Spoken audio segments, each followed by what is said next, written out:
नमस्कार, लोकतंत्र देख रहे हैं आप। मैं हूं आपके साथ नेहा दुबे। प्रधानमंत्री नरेंद्र मोदी ने आज महाराष्ट्र को बड़ी सौगात दी है। पीएम मोदी ने पालघर में लगभग 76,000 करोड़ रुपए की वधा वन बंदरगाह परियोजना की आधारशिला रखी। वहीं पीएम मोदी ने 1,560 करोड़ रुपए की 218 मत्स्य पालन परियोजना का उद्घाटन किया और शिलान्यास भी किया। चुनावी राज्य महाराष्ट्र को बड़ी चुनावी सौगात देते हुए पीएम मोदी ने सिंधुदुर्ग में छत्रपति शिवाजी महाराज की प्रतिमा के गिरने पर शिवाजी महाराज से माफी भी मांगी। इस माफी के साथ ही पीएम मोदी ने विपक्ष के अपमान की सियासत को जवाब दे दिया। शिवाजी महाराज की प्रतिमा के गिरने को विपक्ष उनके अपमान से जोड़कर देख रहा था, लेकिन आज पीएम मोदी ने शिवाजी से माफी मांगकर विपक्ष के सियासी वार को कमजोर कर दिया। वहीं विपक्ष पर स्वतंत्रता सेनानी वीर सावरकर का अपमान करने के बाद भी माफी नहीं मांगने का आरोप भी लगाया।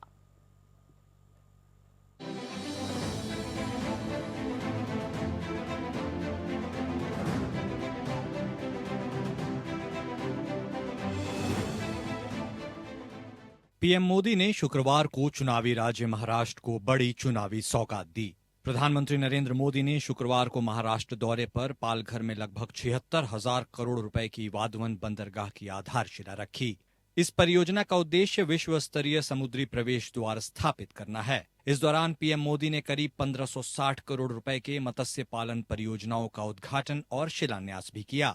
महाराष्ट्र के सिंधुदुर्ग में छत्रपति शिवाजी महाराज की प्रतिमा के गिरने पर प्रधानमंत्री नरेंद्र मोदी ने छत्रपति शिवाजी महाराज से माफी भी मांगी। उन्होंने कहा, पिछले दिनों सिंधुदुर्ग में जो हुआ, मेरे लिए, मेरे सभी साथियों के लिए छत्रपति शिवाजी महाराज सिर्फ नाम नहीं है।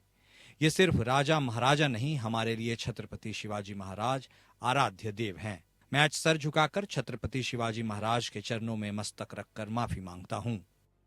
मेरे सभी साथियों के लिए छत्रपति शिवाजी महाराज ये सिर्फ नाम नहीं है,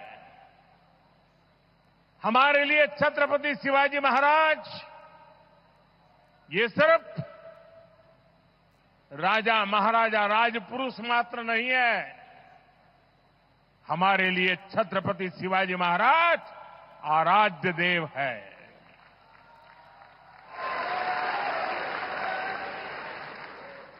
और मैं आज सर झुका करके मेरे आराध्य देव छत्रपति शिवाजी महाराज की उनके चरणों में मस्तक रख के माफी मांगता हूं।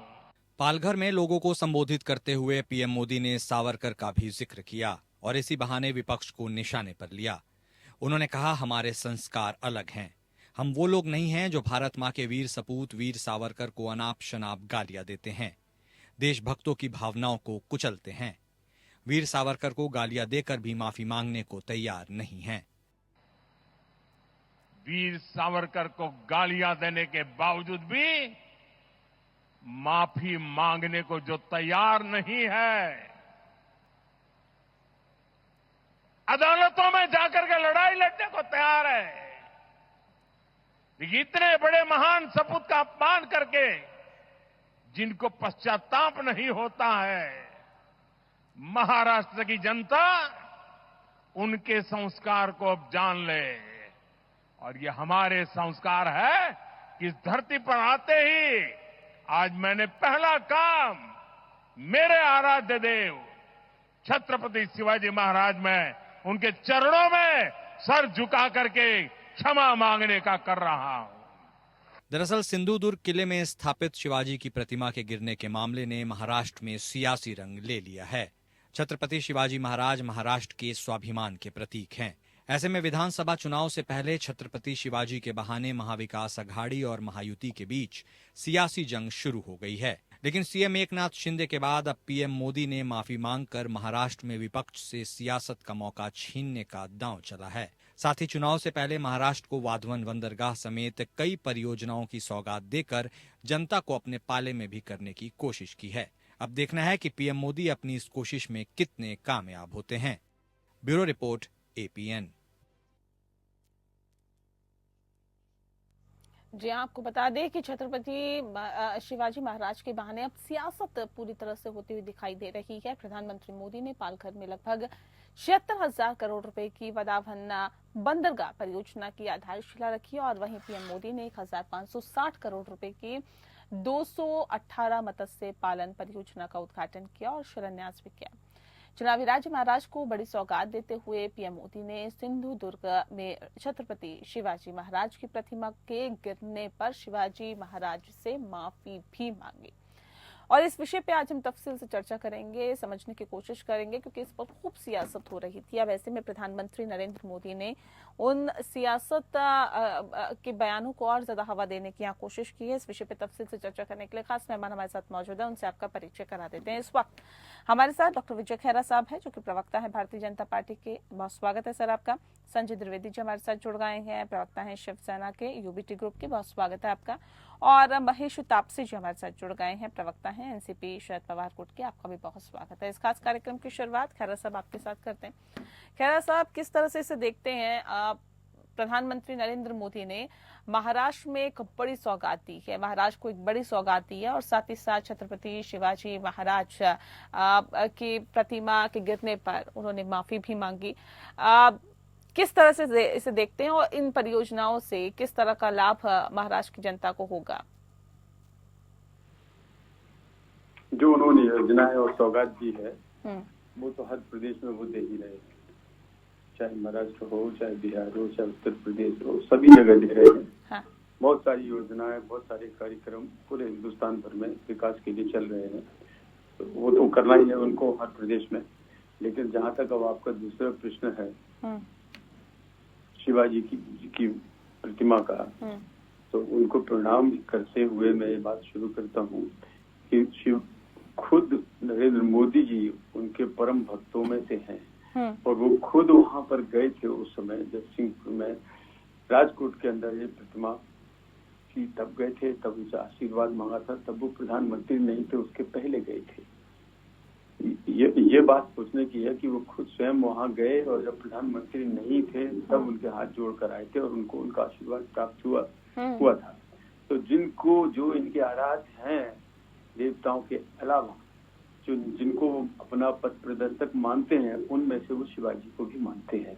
ये बात प्रमाणित हो गई। अब वो मूर्ति जो 35 फीट की बनी थी, जो नेवी और राज्य सरकार के ने मिलकर बनाई थी, वो मूर्ति अभी किसी कारण से डैमेज हुई है, गिरी है, जो भी है उसका, तो तुरंत उसके ऊपर किसने ये भ्रष्टाचार किया, ऐसा क्यों हुआ है, उसके ऊपर एक हाई लेवल इंक्वायरी तुरंत उसके ऊपर रख दी गई। FIR भी पुलिस में दर्ज कर दी गई। मतलब ये है कि भ्रष्ट है लोग, सरकारी अफसर भी हैं, ठेकेदार भी हैं, हिंदुस्तान भर में भरे पड़े हैं।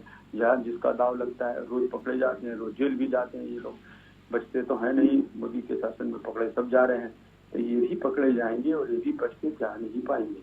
लेकिन अब पहले ये तो इंक्वायरी आ जाए कि इसमें वास्तव में जिम्मेदार कौन है और कारण क्या है। कह रहे हैं कि नट बोल्ट में जंग लग गई थी, तो नट बोल्ट ऐसे होना चाहिए था जिसमें जंग नहीं लगना चाहिए थी। जंग लग गई थी, सफाई नहीं हुई, क्या नहीं हुई, वो सामने तब आ जाएगा। लेकिन बख्शेंगे किसी को नहीं, इसमें कोई शक की बात नहीं है। और भ्रष्ट आचरण जिसका भी रहा हो, ठेकेदार का या जिसको ठेका मिला पहले, जिसने इनको दिया और जो कमेटी रही होगी, उन सबको नहीं बख्शा जाएगा। या मूर्ति को जिसका पेमेंट किया हुआ, जिसने जांच की होगी बाद में इंजीनियर ने, वो इसलिए कह रहे हैं। और दूसरी बात यह है कि जहाँ तक चुनाव का सवाल है, नहीं भी होते चुनाव अगर महाराष्ट्र में, तब भी जो हुआ है उसके लिए उन्होंने माफी भी मांग ली, हाथ भी जोड़े हैं मोदी जी ने। ये माफी इसलिए ये माफी है कि वो उनका मन दर्शाता है कि वो मन से कितने दुखी है। ठीक है, मैं महेश जी का रुख कर देती हूँ। महेश जी, क्यों आप लोगों को ऐसा लगता है कि इस पर सियासत करते हैं प्रधानमंत्री नरेंद्र मोदी, भारतीय जनता पार्टी? तो कह रहे हैं कि हमारे आराध्य हैं छत्रपति शिवाजी महाराज और हमने उनकी प्रतिमा के सामने, पहले भी हम उनकी प्रतिमा के सामने गए थे और आज भी हम उनसे माफी मांगते हैं जो स्थिति फिलहाल हुई। लेकिन आप लोगों को क्यों ऐसा लगता है कि इस पर राजनीति की जाती है सिर्फ वोट बैंक के लिए? ये सरासर झूठ है कि शिवाजी महाराज को आराध्य मानकर राजनीति की जा रही है। महाराष्ट्र की लूट करके, महाराष्ट्र की लक्ष्मी को लूट करके दूसरे राज्यों में डाइवर्ट करने का काम विद्यमान सरकार के माध्यम से हो रहा है। आज प्रधानमंत्री महोदय ने देश से माफी मांगी, छत्रपति शिवाजी महाराज के सामने नतमस्तक हुए, लेकिन क्या महाराष्ट्र की जनता उनका माफ करेगी, ये खरा प्रश्न है। क्योंकि महाराष्ट्र की जनता ने देखा है कि किस प्रकार भारतीय जनता पार्टी ने हमारी एनडीए की सरकार गिराई। शिवसेना जो 30-35 साल से उनका सबसे प्रथम मित्र था, उनकी पार्टी तोड़ी, फिर अजीत पवार के माध्यम से हमारी एनसीपी को तोड़ा, और उसके बावजूद भी उनको लोकसभा में वो जीत हासिल ना हो पाई जिस जीत की अपेक्षा देश के प्रधानमंत्री 400 पार का नारा देके कर रहे थे। तो इसीलिए अब महाराष्ट्र में विधानसभा का चुनाव है, और जितने भी रुझान इस वक्त आ रहे हैं, चाहे आपके चैनल से हो या दूसरे चैनल के माध्यम से, अंदरूनी भारतीय जनता पार्टी का अंदरूनी रुझान हो, उसमें ये बात तय है कि महाराष्ट्र की शिंदे सरकार जाएगी। महाराष्ट्र में एक बार फिर अक्टूबर-नवंबर महीने में महाविकास सरकार आएगी। उसमें जिस प्रकार से छत्रपति शिवाजी महाराज के पुतला टूट के गिर के जो अवमान हुआ, उसपे क्या कमी रहेगी, पहले वो बताइए। वो पुतला ओरिजिनली 7 फुट का था, आपने बना दिया 35 फुट का। वहां पे जो वर्क ऑर्डर इशू हो गया वो टेंडर आने के पहले इशू किया गया। तो इस प्रकार के जो प्रोसीजरल लैप्सेस है, जो स्ट्रक्चरल इंजीनियर के लैप्सेस है, उसके ऊपर आपने पूरी तरह से नजरअंदाज किया। जिस व्यक्ति ने पुतला बनाया उसकी उम्र मात्र 24 साल। अब उसको इतना बड़ा छत्रपति शिवाजी महाराज का समुद्र के किनारे का पुतला बनाने का क्या अनुभव था, क्या अनुभव नहीं था, ये मैं नहीं जानता।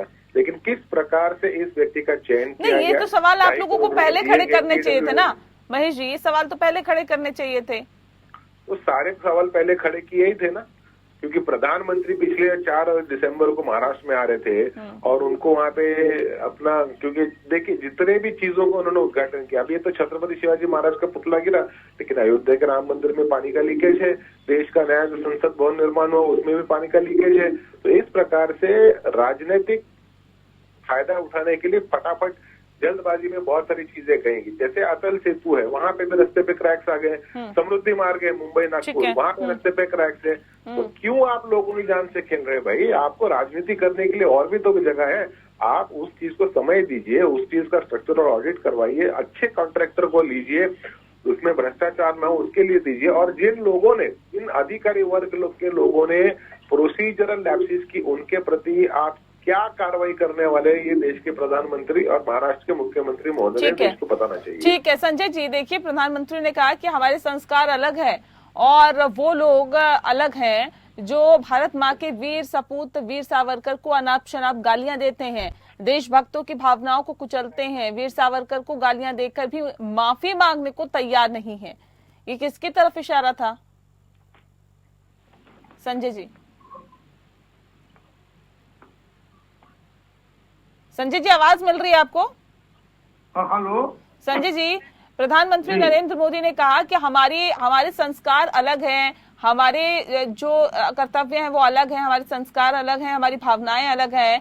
हम वो लोग नहीं हैं जो भारत माँ के वीर सपूत वीर सावरकर को अनाप शनाप गालियां देते हैं, देशभक्त की भावनाओं को कुचलते हैं, और वीर सावरकर को गालियां देकर भी माफी मांगने को ऐसे लोग तैयार नहीं है। नहीं, देखिए उन्होंने बात सही कही है कि वीर सावरकर भारत रत्न आज तक नहीं दिया। आज तक भारत रत्न जो है वीर सावरकर जी को नहीं दिया। मुंह में कुछ रहता है, मुंह में राम बगल में छुरी, जो कहावत नहीं सुनी आपने? तो वीर सावरकर को इतना ही गर्व था उनका, तो अभी तक भारत रत्न देना चाहिए था। हर पार्टी मांग रही है लेकिन नहीं दिया, क्योंकि तो उसको राजनीतिक विषय बना देते हैं, किसी चीज को भी राजनीतिक विषय बना देते हैं। जैसे महंगाई वगैरह के लिए बोला, बेरोजगारी के लिए बोला। जब सरकार 2014 सरकार बनानी थी, 2019 में भ्रष्टाचार का नारा दिया, सीधा भ्रष्टाचार हम खत्म कर देंगे, भ्रष्टाचार मिटा देंगे। आज क्या देख रहे हैं आप? देश पूरा क्या देख रहा है? आज पूरा देश देख रहा है कि पूरे देश के जो भ्रष्टाचारी चले भ्रष्टाचारी है, चाहे 70,000 करोड़ के भ्रष्टाचारी हो, चाहे चक्की पीसिंग वाले भ्रष्टाचारी हो, जो भ्रष्टाचारी है वो सब की पार्टी में आज की डेट में है। तो यही सब आश्चर्यजनक घटना है इनके साथ में, कि कहते कुछ है और करते कुछ है। लेकिन ये इसको क्या मानेंगे? प्रधानमंत्री का नमन करना, माफी मांगना, सिर झुकाना, वीर सावरकर को याद करना, वोट बैंक की सियासत है क्या? नहीं, संविधान के लिए शपथ भी तो ग्रहण की थी ना। संविधान की रक्षा के लिए शपथ दी थी प्रधानमंत्री जी ने। अदल बदल कानून को तोड़ के पार्टियां तोड़ रहे हैं, चाहे महाराष्ट्र में देख, चाहे मध्य प्रदेश, चाहे कर्नाटक देख लीजिए। जहाँ जिस जगह पे आपको देखना हो पूरे देश में हर जगह दल बदल विरोधी कानून का विरोध कर रहे हैं। आज महाराष्ट्र में सरकार चल रही है, माननीय सुप्रीम कोर्ट ने इसको असंवैधानिक करार दिया था, सरकार क्यों चल रही है? तो सब दिखाने की बातें, सिर्फ कहने की बातें। और जो झूठ लतीफा, झूठ जितना ज्यादा झूठ माननीय प्रधानमंत्री कहना नहीं चाहिए, जितना ज्यादा झूठ और जुमलेबाजी की है प्रधानमंत्री जी ने, सर उतनी झूठ और जुमलेबाजी किसी भी सरकार ने नहीं की होगी, पूरे विश्व में रिकॉर्ड है ये।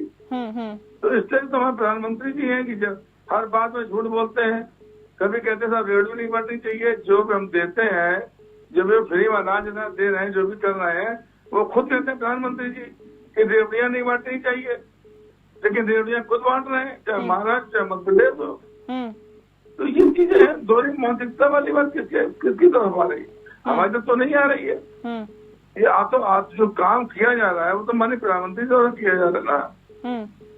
तो ये सब थोड़ी दिक्कतें देश में ये है, जिसको प्रधानमंत्री बनाया, जिसमें लोगों जनता ने थोड़ा विश्वास किया, 40 सीटें थी, रवैया अभी भी नहीं बदला है। देश बिकने नहीं दूंगा नारा दे रहे थे, देश बेचने पे लगे हुए हैं। ठीक है, देखिए ये चुनाव से पहले याद क्यों आती है? जहाँ जहाँ पे चुनाव होते हैं वहाँ उस राज्य की याद आती है। विजय खैरा साहब, अभी महाराष्ट्र में चुनाव है तो चुनाव से पहले याद आ रही है मराठियों की या महाराष्ट्र वासियों की। ये चुनाव से पहले प्रधानमंत्री को क्यों याद आती है? और दूसरी बात, ये बड़ी बड़ी बातें करने वाले प्रधानमंत्री क्या वाकई एनडीए के कुनबे को ठीक से संभाल पा रहे हैं? क्योंकि अभी तो महाराष्ट्र में जो स्थिति दिख रही है, एकनाथ शिंदे अलग राह चल रहे हैं, अजित पवार अलग राह चल रहे हैं, तो एकजुट करके चलना ये कितनी बड़ी चुनौती है फिलहाल महाराष्ट्र के संदर्भ में? खैरा साहब,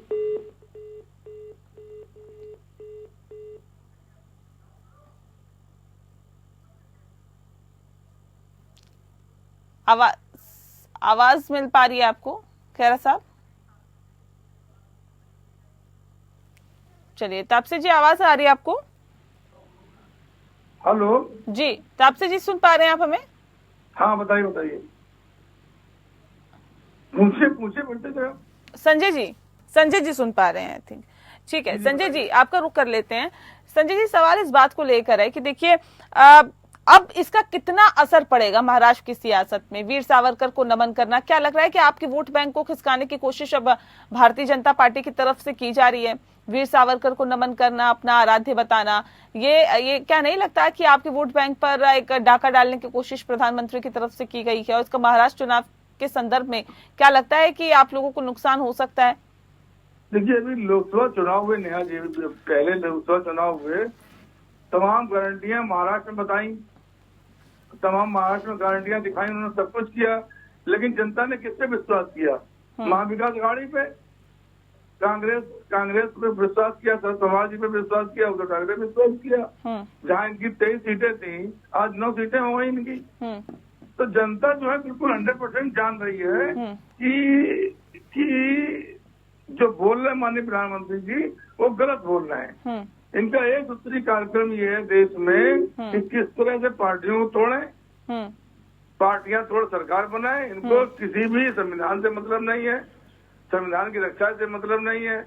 जनता ने जो वर्डिक्ट दिया है, अगर वर्डिक्ट में पूरी पार्टी आपके संग आ जाती है तब तो ठीक है, लेकिन पार्टी तोड़ के सरकार बनाना ये असंवैधानिक है। मैं बिल्कुल स्पष्ट कह रहा हूँ आपसे। उसमें आप कह नहीं साहब अपने आप आ गए थे, विधायक और एमपी हमारे पास अपने आप आ गए थे। आप इलेक्ट्रॉल बॉन्ड आपने जो लिए हैं, इलेक्ट्रॉल बॉन्ड जो हमारे जिसमें पैसा लिया जा रहा, वो पैसा ईडी जहाँ जहाँ छापा मारने जाती है। ठीक है, चलिए, वो मैसेज आपने लोकसभा चुनाव में जनता तक पहुंचाया, उसमें आप कामयाब भी रहे, लेकिन विधानसभा चुनाव के मद्देनजर ये मैसेज कितना आप पहुंचा पाते हैं ये तो वक्त बताएगा। फिलहाल बात प्रधानमंत्री नरेंद्र मोदी के इस खास दौरे की हो रही है, जो क्योंकि यहाँ पर छत्रपति शिवाजी महाराज को याद किया गया। महेश जी हमारे साथ जुड़े। महेश तापसे जी, बहुत शुक्रिया आपका हमारे साथ सीधे जुड़ने के लिए। इस वक्त हमारे साथ राजीव रंजन जी जुड़ गए हैं, रेजिडेंट एडिटर हैं एपीएन के। राजीव जी, स्वागत है आपका। राजीव जी, सीधा रुख मैं आपका कर लेती हूँ, क्योंकि जिस बात का जिक्र अभी हो रहा है, प्रधानमंत्री नरेंद्र मोदी का महाराष्ट्र का दौरा, मराठाओं को अपनी तरफ आकर्षित करना और बात छत्रपति शिवाजी महाराज की करना, उनको अपना आराध्य बताना, इस दौरान अनेक सौगातें भी महाराष्ट्र को दी गई। अब सवाल इस बात को लेकर है, महाराष्ट्र के संदर्भ में कितना महत्वपूर्ण हो जाता है और क्या एक मराठा वोटर्स को अपनी ओर आकर्षित करने, अपनी ओर खींचने की एक कोशिश के तौर पर इस खास दौरे को देखा जा सकता है? देखिए नहीं, अभी जब अलग अलग राज्यों का चुनाव था उस समय आमतौर पर यही होता आया है शुरुआत जी करके अक्टूबर में जो चुनाव होने थे या जो जिस वक्त के वो चुनाव की घोषणा हुई थी तो एक साथ ही वो चुनाव के होने थे। लेकिन इस बार जो है पहली बार ये कहा गया कि महज 13 दिनों के बाद चुनाव अलग अलग है, यानी 13 दिनों की सरकार रहेगी, इसके बावजूद भी चुनाव का अलग अलग है। अभी यहाँ महाराष्ट्र में चुनाव की जो घोषणा थी वो अभी रुकी हुई है। अब ये वक्त जरूर है कि इस दौरान मराठाओं को लेकर जो मुद्दा गरमाया हुआ था शुरुआती दौर से ही, और इस बात को बड़ी ही गंभीरता से भी देखी गई सरकार की तरफ से कि अगर ये मुद्दे गरमाए रहेंगे और इसी समय चुनाव होगा तो निश्चित तौर पर उनके लिए एक बड़ी बात हो सकती है, यानी एक तरह से कहा जाए कि लोगों का विरोध हो सकता है। लिहाजा इस बात को उन्होंने चुनाव टाला और अब बात शुरू हो गई कि आखिर जो लोगों को अलग अलग चीजों देने के लिए, यानी अगर देखा जाए तो पहले यह कहा जाता था कि रेवड़ियां बांटी जा रही हैं, लेकिन इस बार भी देखा जाएगा कि महाराष्ट्र में अलग अलग तरह की बातें हो रही हैं और सरकार की तरफ से या प्रधानमंत्री नरेंद्र मोदी का जो दौरा है वो यही है कि लोगों के मन पे ये बात जरूर कहा जाए कि भाई हम सरकार जो है वो उनके साथ है, या जिस तरीके जो अलग अलग जो योजनाएं हैं वो उनके हित के लाई जा रही हैं। भले ही इसके पीछे अपरोक्ष तौर पर देखा जाए तो कुछ और बातें हो सकती हैं, लेकिन फिलहाल जो यही कहा जा रहा है कि जो योजनाएं हैं वो इतने धड़ल्ले से और इतने तरीके से किए जाने के मकसद यही है कि लोगों के दिमाग पर जो पहले से जो चीजें हैं उसे हटाया जाए और इस बात को लाया जाए। ठीक है, लेकिन राजीव जी ये जो अभी भारतीय जनता पार्टी मतलब एनडीए के अंदर जो चल रहा है, अंदर खाने जो चल रहा है महाराष्ट्र के संदर्भ में, अजीत पवार, एकनाथ शिंदे एकजुट करना अभी और एक अच्छा मैसेज देना एनडीए के लिए फिलहाल कितना जरूरी है? प्रधानमंत्री आते हैं, संबोधित करते हैं, एक माहौल क्रिएट करते हैं, लेकिन इस बीच जनता में वो भी मैसेज जा रहा है कि अंदर खाने ऑल इज वेल की स्थिति नहीं है, तो एकजुट करना कितना निश्चित तौर पर ये हर कुछ जो है कि जो महायुति जिसे कहा जाता है, महायुति में सब कुछ एक तरह से नहीं है, कहीं ना कहीं आपस में बिखराव है। क्योंकि जब पहले से ही बात थी कि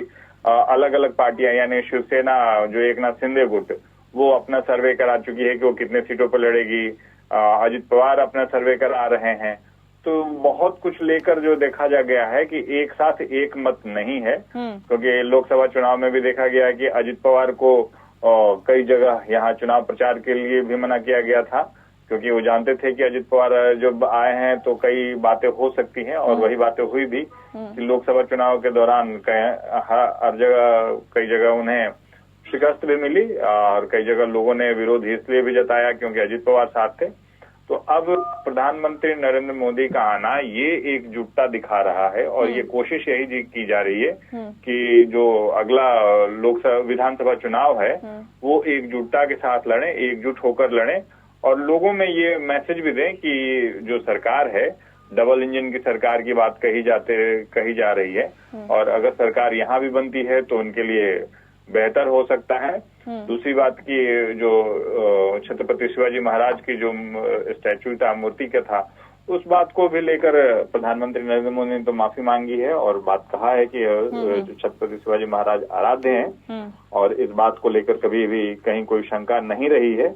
हम उनके लेकर कहीं कोई वोट की राजनीति नहीं कर रहे हैं और आराध्य हैं, इसलिए हम जो दुर्घटना हुई या जिस बात को ले माफी मांगी गई और मराठाओं को साधने की कोशिश जरूर की जा रही है, साथ साथ एकजुटता दिखाने की भी कोशिश की जा रही है।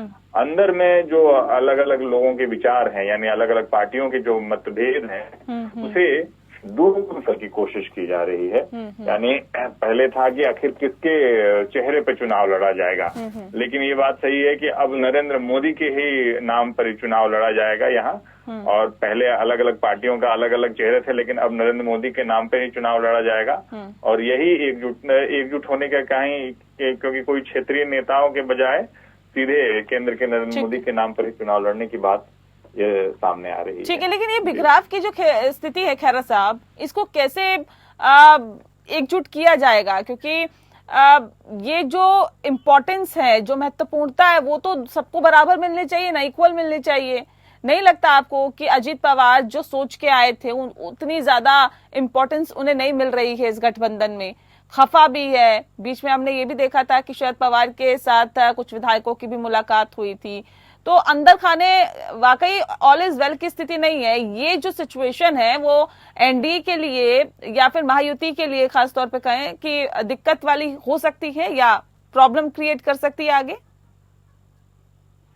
आपसे पहले एक दूसरी बात का जवाब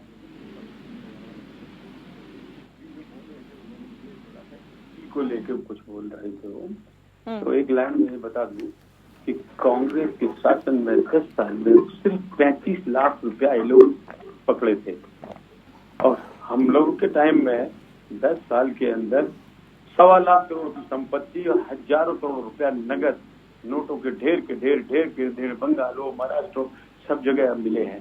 तो आप समझ लीजिए गरीबों का पैसा कौन खा रहा था इतने वर्षों से। चूंकि इन्होंने बात छोड़ी भ्रष्टाचार की, तो एक सामने आ गई बात। आपको सिर्फ 35 लाख और 1.25 लाख करोड़, जब ये जरा सोचिए कितना पैसा खाया जा रहा था उस समय, इस कदर भ्रष्टाचार मचा हुआ था। उस पे आइए ना, उस पे आइए। लोगों ने देखे हैं महायुति में क्या वाकई ऑल इज वेल नहीं है? अंबार नोटों के लोगों ने देखे हैं, आपने भी देखे होंगे, दीवारों और घरों से निकल रहे थे बार के। ये जवाब उनका दे दूं जो अभी प्रेस की बात कर रहे थे। और ईडी की दूसरी बात आप कह रहे, देखिए हमारे तो फडणवीस मुख्यमंत्री रहे हैं ना, आज उप मुख्यमंत्री हैं। राजनीति में कभी ये नहीं होता है कि डीएसपी से एसपी बनेगा, एडीएम अब कलेक्टर बनेगा, अब फलाना बनेगा, ऐसा कुछ नहीं होता है। राजनीति में वक्त और समय के हिसाब से हमेशा एडजस्टमेंट। राजनीति में ये भी होता है कि इनको वहाँ पे चुनाव प्रचार मत करवाइए, ये इनसे वहाँ पे लॉस हो सकता है, इनसे वहाँ पे फायदा हो सकता है, ये भी होता है क्या? ये तो जन्म होता रहा ना। प्रियंका गांधी का नुकसान हो गया तो दोबारा हटा लिया ना पीछे। नहीं, प्रियंका गांधी ने क्या किया छोड़ दीजिए ना। एक मिनट आप सामने तो देख लीजिएगा ना। हाँ, प्रियंका गांधी को इतना बड़ा चुरा के उत्तर प्रदेश में भेजा था, जब 0 सीटें आई थी तो पीछे हटा लिया था। लड़की हूँ, लड़ सकती हूँ, फलाना ठिकाना किया था, उसके बाद पीछे हटा लिया। राजनीति में क्यों चले गए थे राहुल गांधी छोड़ के उत्तर प्रदेश, वहाँ केरल में? तो इसका कोई मतलब नहीं है इन बातों का कि कौन कहाँ से क्यों लड़े, कौन क्या कर रहा है, किसको नीचे कर दिया, किसको ऊपर कर दिया, तो फालतू की बातें है ना। वो शिकायत करें अजीत पवार सब। नहीं, जनता में मैसेज जा रहा है ना कि सब कुछ ठीक नहीं है महायुति में। वो बिल्कुल संतुष्ट है जब अजीत पवार, तो किसी को क्या तकलीफ हो रही मेरे को ये समझ। किसी के पेट में दर्द होता है, वो कहता है जी प्रधानमंत्री इनको नहीं बनाया, जी गडकरी जी को फलाना चार्ज नहीं दिया, ठिकाना नहीं किया। अरे इन सब बातों से क्या लेना देना है राजनीति का?